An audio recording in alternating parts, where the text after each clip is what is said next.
वाला दिल में होला अखियां से दूर हो, रहे वाला दिल में होला अखियां से दूर हो।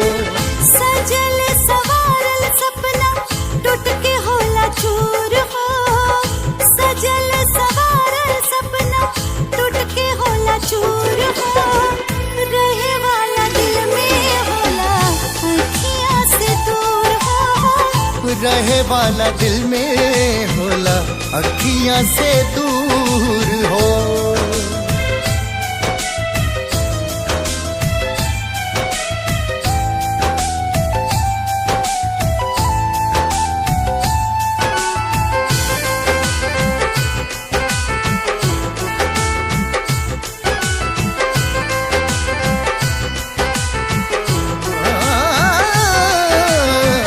दोषी नाही आदमी है खोट तकदीर में, उहे होला लिखल जवन हाथ के लकीर में। जिए के उम्मीद भरे मिल जाला पूरा, प्यार के अमीर काहे होखेला अधूरा।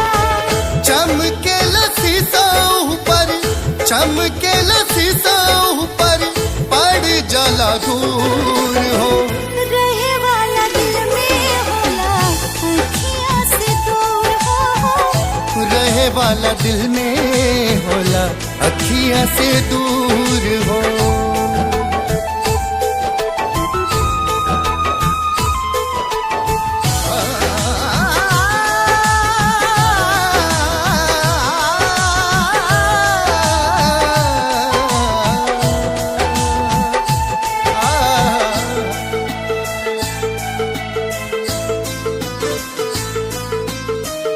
करत कमाई रहे आदमी के साथ में, और सारी लीला भगवान के बात में।